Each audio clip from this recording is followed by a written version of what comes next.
کوئی معبود اس کے سوا نہیں ہے، وہی زندگی عطا کرتا ہے اور وہی موت دیتا ہے۔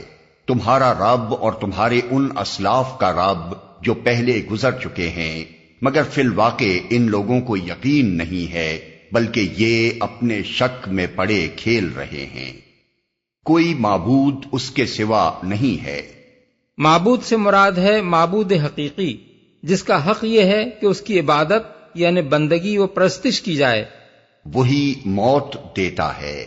یہ دلیل ہے اس امر کی کہ اس کے سوا کوئی معبود نہیں ہے اور نہیں ہو سکتا، اس لیے کہ یہ بات سراسر عقل کے خلاف ہے کہ جس نے بے جان مادوں میں جان ڈال کر تم کو جیتا جاگتا انسان بنایا، اور جو اس امر کے کلی اختیارات رکھتا ہے کہ جب تک چاہے تمہاری اس زندگی کو باقی رکھے اور جب چاہے اسے ختم کر دے، اس کی تم بندگی نہ کرو یا اس کے سوا کسی اور کی بندگی کرو یا اس کے ساتھ دوسروں کی بندگی بھی کرنے لگو، جو پہلے گزر چکے ہیں۔ اس میں ایک لطیف اشارہ ہے اس امر کی طرف کہ تمہارے جن اسلاف نے اس کو چھوڑ کر دوسرے معبود بنائے، ان کا رب بھی حقیقت میں وہی تھا۔ انہوں نے اپنے اصلی رب کے سوا دوسروں کی بندگی کر کے کوئی صحیح کام نہ کیا تھا کہ ان کی تقلید کرنے میں تم حق بجانب ہو اور ان کے فعل کو اپنے مذہب کے درست ہونے کی دلیل ٹھہرا سکو۔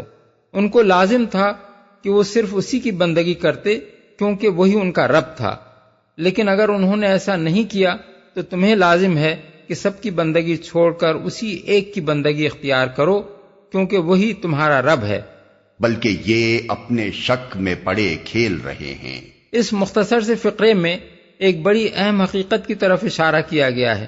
دہری ہوں یا مشرکین، ان سب پر وقتاً فوقتاً ایسی ساعتیں آتی رہتی ہیں جب ان کا دل اندر سے کہتا ہے کہ جو کچھ تم سمجھے بیٹھے ہو اس میں کہیں نہ کہیں جھول موجود ہے۔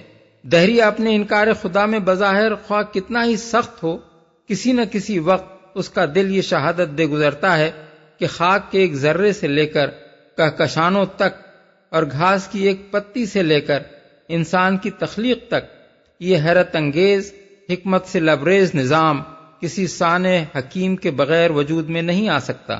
اسی طرح ایک مشرک اپنے شرک میں خواہ کتنا ہی گہرا ڈوبا ہوا ہو، کبھی نہ کبھی اس کا دل بھی یہ پکار اٹھتا ہے کہ جنہیں میں معبود بنائے بیٹھا ہوں یہ خدا نہیں ہو سکتے، لیکن اس قلبی شہادت کا نتیجہ نہ تو یہ ہوتا ہے کہ انہیں خدا کے وجود اور اس کی توحید کا یقین حاصل ہو جائے، نہ یہی ہوتا ہے کہ انہیں اپنے شرک اور اپنی دہریت میں کامل یقین و اطمینان حاصل رہے۔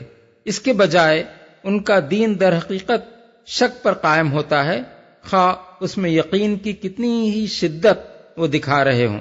اب رہا یہ سوال کہ یہ شک ان کے اندر بے چینی کیوں نہیں پیدا کرتا اور وہ سنجیدگی کے ساتھ حقیقت کی جستجو کیوں نہیں کرتے کہ یقین کی اطمینان بخش بنیاد انہیں مل سکے؟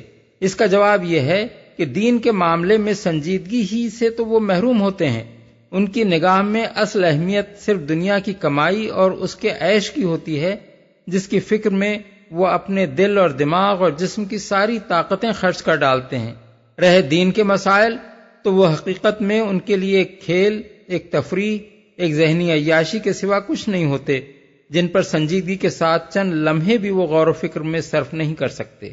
مذہبی مراسم ہیں تو تفریح کے طور پر ادا کیے جا رہے ہیں، انکار و دہریت کی بحثیں ہیں تو تفریح کے طور پر کی جا رہی ہیں۔ دنیا کے مشاغل سے اتنی فرصت کسے ہے کہ بیٹھ کر یہ سوچے کہ کہیں ہم حق سے منحرف تو نہیں ہیں، اور اگر حق سے منحرف ہیں تو اس کا انجام کیا ہے؟ اچھا انتظار کرو اس دن کا جب آسمان سری دھواں لیے ہوئے آئے گا اور وہ لوگوں پر چھا جائے گا، یہ ہے دردناک سزا۔ اب کہتے ہیں کہ پروردگار ہم پر سے یہ عذاب ٹال دے، ہم ایمان لاتے ہیں۔ ان کی غفلت کہاں دور ہوتی ہے؟ ان کا حال تو یہ ہے کہ ان کے پاس رسول مبین آ گیا، پھر بھی یہ اس کی طرف ملتفت نہ ہوئے اور کہا کہ یہ تو سکھایا پڑھایا باولا ہے۔ رسول مبین آ گیا۔ رسول مبین کے دو مطلب ہیں، ایک یہ کہ اس کا رسول ہونا اس کی سیرت، اس کے اخلاق و کردار اور اس کے کارناموں سے بالکل آیا ہے، دوسرے یہ کہ اس نے حقیقت کو کھول کھول کر بیان کرنے میں کوئی کسر نہیں اٹھا رکھی ہے۔ سکھایا پڑھایا باولا ہے۔ ان کا مطلب یہ تھا کہ یہ بیچارہ تو سیدھا سادہ آدمی تھا، کچھ دوسرے لوگوں نے اسے بھروں پر چڑھا لیا اور وہ درپردہ قرآن کی آیتیں گھڑ گھڑ کر اسے پڑھا دیتے ہیں، یہ آ کر عام لوگوں کے سامنے انہیں پیش کر دیتا ہے، وہ مزے سے بیٹھے رہتے ہیں اور یہ گالیاں اور پتھر کھاتا ہے۔ اس طرح ایک چلتا ہوا فقرہ کہہ کر وہ ان ساری دلیلوں اور نصیحتوں اور سنجیدہ تعلیمات کو اڑا دیتے تھے جو رسول اللہ صلی اللہ علیہ وسلم برسوں سے ان کے سامنے پیش کر کر کے تھکے جا رہے تھے۔ وہ نہ ان معقول باتوں پر کوئی توجہ کرتے تھے جو قرآن مجید میں بیان کی جا رہی تھیں، نہ یہ دیکھتے تھے کہ جو شخص یہ باتیں پیش کر رہا ہے وہ کس پائے کا آدمی ہے، اور نہ یہ الزام رکھتے وقت ہی وہ کچھ سوچنے کی زحمت گوارا کرتے تھے کہ ہم یہ کیا بکواس کر رہے ہیں۔ ظاہر بات ہے کہ اگر کوئی دوسرا شخص درپردہ بیٹھ کر سکھانے پڑھانے والا ہوتا تو وہ حضرت خدیجہ اور ابو بکر اور علی اور زید بن حارثہ اور دوسرے ابتدائی مسلمانوں سے آخر کیسے چھپ جاتا، جن سے بڑھ کر رسول اللہ صلی اللہ علیہ وسلم سے قریب اور ہر وقت کا ساتھی کوئی نہ تھا۔ پھر کیا وجہ ہے کہ یہی لوگ سب سے بڑھ کر حضور کے گرویدہ اور عقیدت مند تھے، حالانکہ درپردہ کسی دوسرے شخص کے سکھانے پڑھانے سے نبوت کا کاروبار چلایا گیا ہوتا تو یہی لوگ آپ کی مخالفت میں سب سے پیش ہوتے۔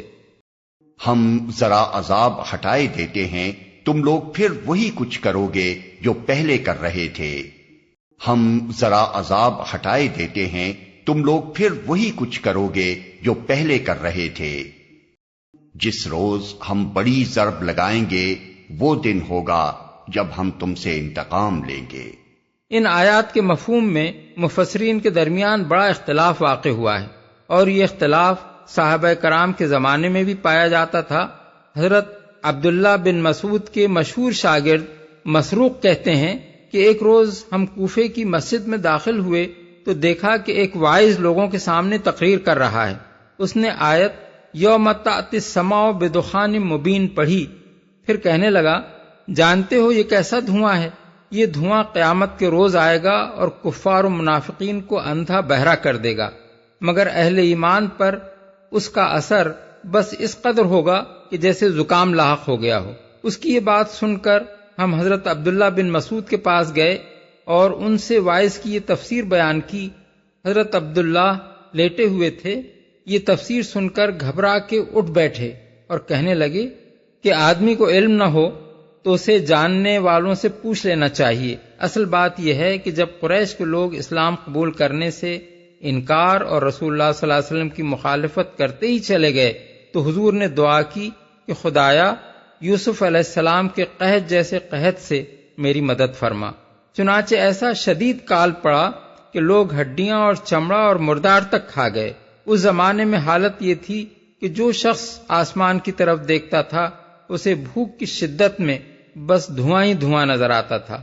آخرکار ابو سفیان نے آ کر حضور سے کہا کہ آپ تو صلہ رحمی کی دعوت دیتے ہیں، آپ کی قوم بھوکوں مر رہی ہے، اللہ سے دعا کیجئے کہ اس مصیبت کو دور کر دے۔ یہی زمانہ تھا جب قریش کے لوگ کہنے لگے تھے کہ خدایا ہم پر سے یہ عذاب دور کر دے تو ہم ایمان لے آئیں گے۔ اسی واقعے کا ذکر ان آیات میں کیا گیا ہے، اور بڑی ضرب سے مراد وہ ضرب ہے جو آخرکار جنگ بدر کے روز قریش کو لگائی گئی۔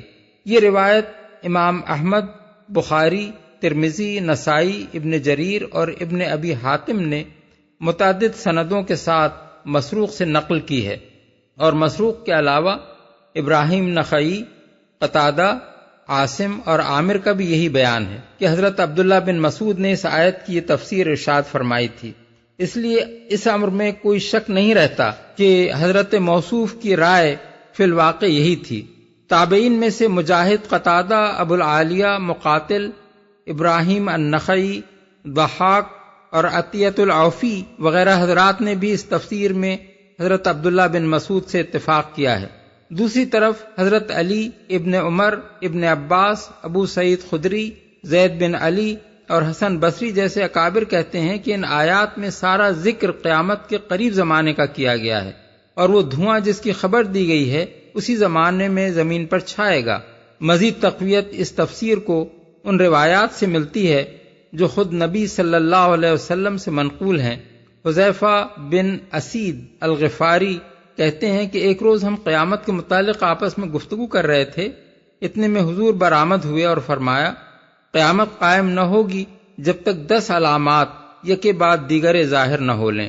سورج کا مغرب سے طلوع ہونا، دھواں، دابہ یاجوج و ماجوج کا خروج، عیسیٰ ابن مریم کا نزول، زمین کا دھنسنا، مشرق میں، مغرب میں اور جزیرۃ العرب میں، اور عدن سے آگ کا نکلنا جو لوگوں کو ہانکتی ہوئی لے جائے گی۔ مسلم۔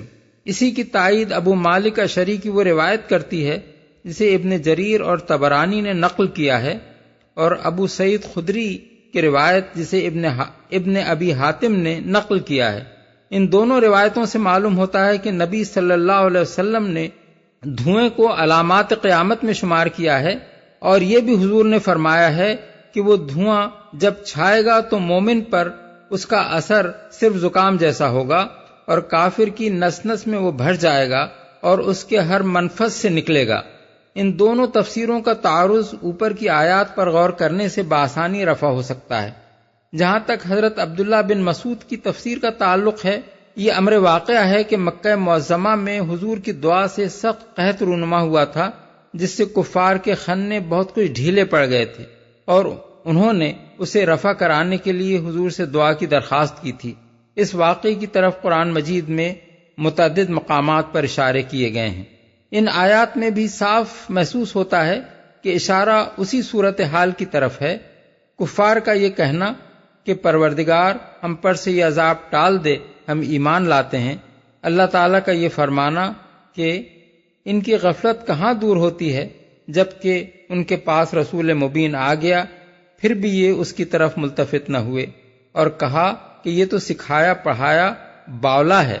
پھر یہ فرمانا کہ ہم ذرا عذاب ہٹائے دیتے ہیں، تم لوگ پھر وہی کچھ کرو گے جو پہلے کر رہے تھے۔ یہ ساری باتیں اسی صورت میں راست آ سکتی ہیں جبکہ واقعہ حضور ہی کے زمانے کا ہو۔ قیامت کے قریب ہونے والے واقعات پر ان کا اطلاق بعید از فہم ہے، اس لیے اس حد تک تو ابن مسعود رضی اللہ عنہ کی تفسیر ہی صحیح معلوم ہوتی ہے، لیکن اس کا یہ حصہ صحیح نہیں معلوم ہوتا کہ دھواں بھی اسی زمانے میں ظاہر ہوا تھا، اور اس شکل میں ظاہر ہوا تھا کہ بھوک کی شدت میں جب لوگ آسمان کی طرف دیکھتے تھے تو دھواں ہی دھواں نظر آتا تھا۔ یہ بات قرآن مجید کے ظاہر الفاظ سے بھی مطابقت نہیں رکھتی اور احادیث کے بھی خلاف ہے۔ قرآن میں یہ کہاں کہا گیا ہے کہ آسمان دھواں لیے ہوئے آ گیا اور لوگوں پر چھا گیا؟ وہاں تو کہا گیا ہے کہ اچھا تو اس دن کا انتظار کرو جب آسمان سری دھواں لیے ہوئے آئے گا اور وہ لوگوں پر چھا جائے گا۔ بعد کی آیات کو نگاہ میں رکھ کر دیکھا جائے تو اس ارشاد کا صاف مطلب یہ معلوم ہوتا ہے کہ جب تم نہ رسول کے سمجھانے سے مانتے ہو، نہ قحط کی شکل میں جو تنبیہ تمہیں کی گئی ہے اس سے ہی ہوش میں آتے ہو، تو پھر قیامت کا انتظار کرو۔ اس وقت جب پوری طرح شامت آئے گی تب تمہیں پتہ چل جائے گا کہ حق کیا تھا اور باطل کیا تھا۔ پس جہاں تک دھوئیں کا تعلق ہے اس کے بارے میں صحیح بات یہی ہے کہ وہ قحط کے زمانے کی چیز نہیں ہے بلکہ علامات قیامت میں سے ہے، اور یہی بات احادیث سے بھی معلوم ہوتی ہے۔ تعجب ہے کہ مفسرین کبار میں سے جنہوں نے حضرت ابن مسعود کی تائید کی انہوں نے پوری بات کی تائید کر دی، اور جنہوں نے ان کی تردید کی انہوں نے پوری بات کی تردید کر دی، حالانکہ آیات اور احادیث پر غور کرنے سے یہ صاف معلوم ہو جاتا ہے کہ اس کا کون سا حصہ صحیح ہے اور کون سا غلط۔